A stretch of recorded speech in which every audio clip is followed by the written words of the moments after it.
नमस्कार। दिन भर की बड़ी खबरों में आप सभी का स्वागत है। मैं हूं आपके साथ मुबश्शरा परवीन। तो बुलेटिन में आज बात होगी छात्र आंदोलन पर योगी सरकार के दांव की, यूपी उपचुनाव पर आरएसएस के प्लान की, देखेंगे मोदी शाह के खिलाफ ईसी पहुंची कांग्रेस को, उद्धव ठाकरे पर फडणवीस की बयान को, नरेश मीणा के समर्थकों के बड़े आरोपों को और बुलेटिन के आखिर में जानेंगे क्यों दिल्यूमिनाटी कॉन्सर्ट को लेकर मुश्किल में फंसे दिलजीत दोसांझ। इन सभी मुद्दों पर आज चर्चा करेंगे, लेकिन उससे पहले एक नजर अब तक की हेडलाइंस पर। महाराष्ट्र के डिप्टी सीएम देवेंद्र फडणवीस का कांग्रेस पर हमला, बोले कांग्रेस की नीति समाज को तोड़ने की है। बिहार की जमुई में कांग्रेस पर बरसे पीएम मोदी, बोले आजादी के बाद आदिवासियों के योगदान को मिटाने की कोशिश की गई। चुनाव से पहले संजय राउत का बड़ा बयान, बोले 23 नवंबर के बाद कोई महायुति नहीं होगी, हम सरकार बना रहे हैं। गुजरात पोरबंदर के समंदर में एटीएस और एनसीबी का बड़ा ऑपरेशन, 500 किलो ड्रग्स किया बरामद। जहरीली होती जा रही राष्ट्रीय राजधानी की हवा, 409 रहा औसत एक्यूआई, ग्रेप 3 लागू करने के दिए गए निर्देश। और अब खबरें विस्तार से, और बात करते हैं आज की सबसे बड़ी खबर की। प्रयागराज में प्रदर्शन कर रहे छात्रों की बड़ी जीत हुई। योगी सरकार को आखिरकार छात्र आंदोलन के सामने झुकना ही पड़ा, लेकिन छात्रों की मांगों पर योगी सरकार आधी झुकी और आधी खड़ी हुई नजर आ रही है। लिहाजा छात्रों का आंदोलन 5वें दिन भी जारी है। तो क्यों छात्र आंदोलन कर रहे हैं और योगी सरकार का क्या इस पर दांव है, जानने के लिए देखिए रिपोर्ट। भले ही लोक सेवा आयोग की ओर से समिति का गठन करने का फैसला लिया गया हो, लेकिन वन डे वन शिफ्ट को लेकर प्रदर्शन कर रहे प्रतियोगी छात्रों का आंदोलन 5वें दिन भी जारी है। छात्रों का कहना है कि जब तक उनकी सभी मांगों को नहीं मान लिया जाता, तब तक छात्र डटे रहेंगे। दरअसल बीते दिन लोक सेवा आयोग के दफ्तर के बाहर पिछले 4 दिनों से प्रदर्शन कर रहे छात्रों का आंदोलन उस वक्त तेज हो गया जब योगी की पुलिस ने छात्रों के साथ बदसलूकी की, छात्रों को घसीटा और डिटेन किया। ऐसे में यूपी में चुनावी माहौल के मद्देनजर योगी सरकार को छात्रों के सामने झुकना पड़ा और उनकी मांगे मानते हुए कमेटी बनाने का फैसला किया। लेकिन छात्र योगी सरकार के इस फैसले से नाखुश है। छात्रों का कहना है कि सरकार उनकी मांगों पर आधी झुकी और आधी खड़ी नजर आ रही है।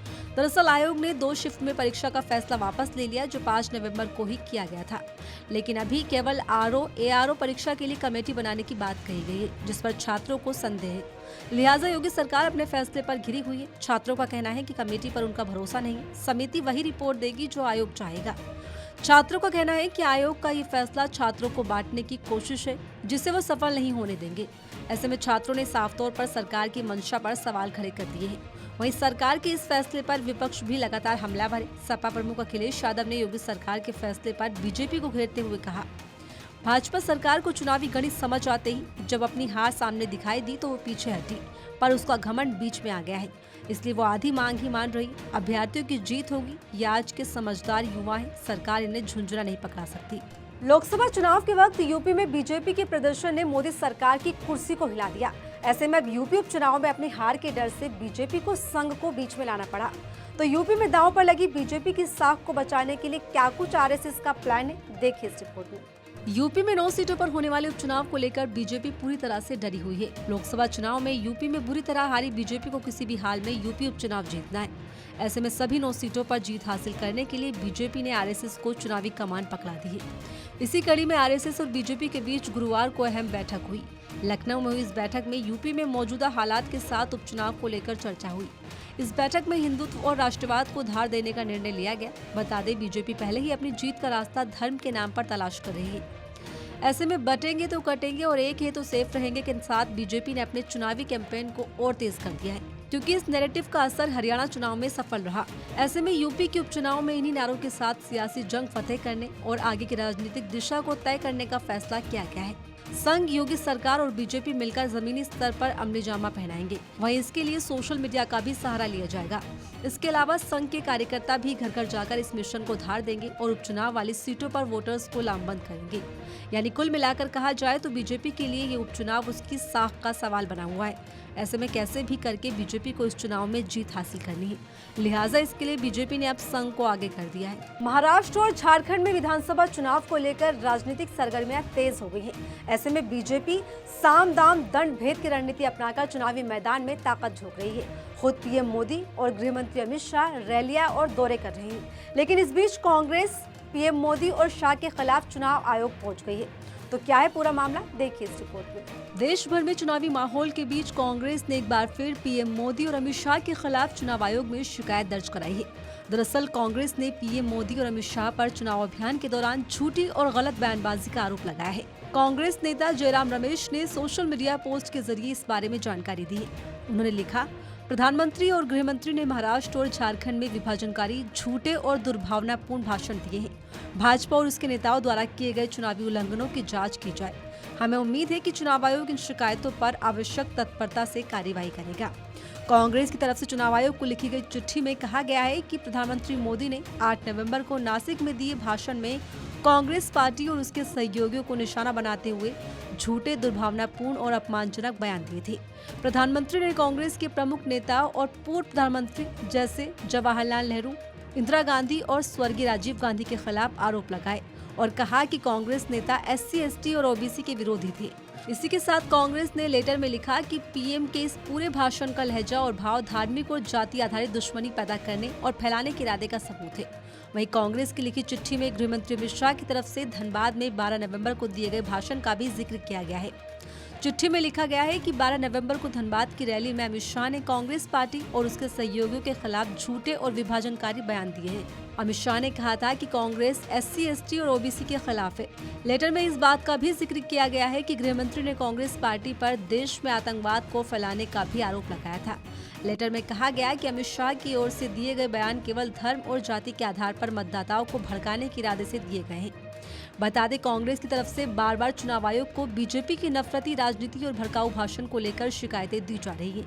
हालांकि चुनाव आयोग इस पर चुप्पी साधे हुए, जिसको लेकर कई सारे सवाल भी उठ रहे हैं। महाराष्ट्र के चुनावी दंगल में बीजेपी बैकफुट पर नजर आ रही है। ऐसे में उद्धव ठाकरे के नाम पर सियासी बयानबाजी करके बीजेपी वोट बैंक साधने की कवायद में है।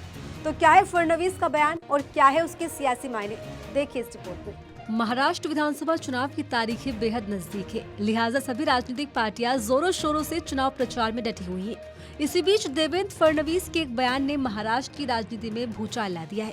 दरअसल महाराष्ट्र के उप मुख्यमंत्री और बीजेपी के वरिष्ठ नेता देवेंद्र फडणवीस ने गुरुवार को कहा कि 20 नवंबर को होने वाला राज्य विधानसभा चुनाव अजब है और 23 नवंबर को परिणाम घोषित होने के बाद ही साफ होगा कि कौन गुट किसका समर्थन कर रहा है। वहीं इस बीच जब उनसे उद्धव ठाकरे को फिर से साथ लेने का सवाल किया गया तो फडणवीस ने कहा कि राजनीति में कुछ भी हो सकता है। फडणवीस के इस बयान के बाद सियासी गलियारों में दो तरह की चर्चाएं चल रही हैं। पहली चर्चा बीजेपी की रणनीति को लेकर और दूसरी चर्चा उद्धव की राजनीति को लेकर हो रही है। दरअसल 2019 के बाद से ही बीजेपी, शिवसेना और कांग्रेस के गठबंधन को अननेचुरल बताने की कवायद में जुटी हुई है। बीजेपी शिवसेना के कोर वोटरों में ये संदेश देना चाह रही है कि उद्धव अपने हित के लिए ऐसी पार्टियों के साथ गठबंधन में है जिससे उनके विचार भी नहीं मिलते। हाल ही में पीएम मोदी और अमित शाह ने राहुल गांधी को चुनौती देते हुए ये भी कहा था कि कांग्रेस के लोग बाला साहब ठाकरे की जय क्यों नहीं बोलते। ऐसे में कयास लगाए जा रहे हैं कि बीजेपी उद्धव के प्रति सिंपैथी दिखाकर उनके कोर वोटरों को साधना चाहती है। पहले ही बाला साहब की विरासत को अपने पक्ष में करने के लिए बीजेपी ने एक साथ कई मोर्चे खोल रखे हैं। इनमें शिंदे के साथ गठबंधन और राज ठाकरे के साथ सियासी समझौते शामिल है। बात करें महाराष्ट्र की सियासत की तो हर कोई इस बात से वाकिफ है कि राज्य में पिछले 30 साल से किसी भी एक पार्टी की सरकार नहीं बन पाई है। हर बार पार्टियां गठबंधन के बूते ही सरकार में आई हैं। वर्तमान में एक तरफ एनडीए गठबंधन मैदान में है तो दूसरी तरफ इंडिया गठबंधन है। 288 विधानसभा सीटों वाली महाराष्ट्र में सरकार बनाने के लिए 145 विधायकों की जरूरत होती है। एनडीए गठबंधन में अजित पवार एक कमजोर कड़ी है, वहीं बीजेपी और शिंदे की पार्टियों का सीधा मुकाबला उद्धव से है। ऐसे में मुंबई और ठाणे कोंकण इलाके में अगर कोई बड़ा खेला होता है तो एनडीए बहुमत के आंकड़ों से दूर भी हो सकती है। ऐसे में बीजेपी नए नए दाव के साथ वोट बैंक साधने में लगी हुई है। राजस्थान के टोंक में एसडीएम थप्पड़ कांड में आरोपी निर्दलीय प्रत्याशी नरेश मीणा की गिरफ्तारी के बाद राजस्थान में बवाल और ज्यादा बढ़ गया है। इसी बीच नरेश मीणा के समर्थकों ने प्रशासन पर ऐसे आरोप लगाए हैं जिससे राज्य की बीजेपी सरकार सवालों के घेरे में आ गई है। पूरी खबर क्या है, देखिए इस रिपोर्ट में। राजस्थान के टोंक में थप्पड़ मारने को लेकर विवाद बढ़ता ही जा रहा है। गुरुवार को नरेश मीणा की गिरफ्तारी के बाद ये बवाल और ज्यादा बढ़ गया। मीणा के समर्थकों ने राज्य में जगह जगह जमकर बवाल काटा। घटनास्थल समरावत गांव में मीणा समर्थकों ने सड़कें खोद डाली। वहीं टोंक समेत 12 और सवाई माधोपुर में रात को भी जबरदस्त प्रदर्शन किया गया। इसी बीच अब नरेश मीणा के समर्थकों का एक और वीडियो सामने आया है जिसमें वो प्रशासन की मिलीभगत का आरोप लगा रहे हैं। आगे क्या हुआ?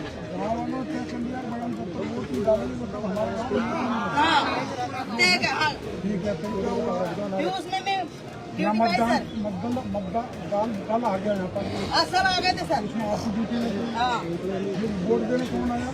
वोट देने तो कोई भी नहीं आया था गाँव का लोग, मतलब मैं ही जो है ना, मैं और एक ओम प्रकाश मार्के खाता हूँ और एक मेरे हस्बैंड है, वो भी इधर से बाड़े में जा रहे थे, उनको भी चोरी से जबरन से ATM ने ला के बात मत करो यार, आवाज क्यों कर रहे थे यार, उसके वाले में जबरन वोट दुआ दिया। मैंने बोले कितने वोट कर गए? 3 वोट पड़े थे सर, बस किसने डाले?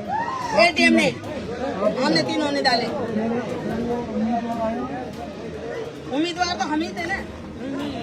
वोट नहीं, देने वाला। उम्मीदवार मेरे, अब हस्बैंड का, मेरे दोनों का टाइम पे तो उम्मीदवार नहीं आए। मेरे हस्बैंड ने वोट डाला, जब सब पब्लिक उलट कर आए, उम्मीदवार भी आ गए।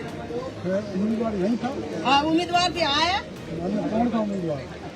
नरेश मीना तो यही था घर में तक। उधर का असल धरने पे, इधर तो नहीं था। फिर वो यहाँ आया। वीडियो में कैबिनेट मंत्री डॉक्टर किरोड़ी लाल मीणा देवली उनियारा के समरावता गांव के लोगों से बातचीत करते हुए नजर आ रहे हैं, जिसमें निर्दलीय उम्मीदवार नरेश मीणा के समर्थक साफ तौर पर कह रहे हैं कि अधिकारियों से जबरदस्ती वोट डलवाया गया है।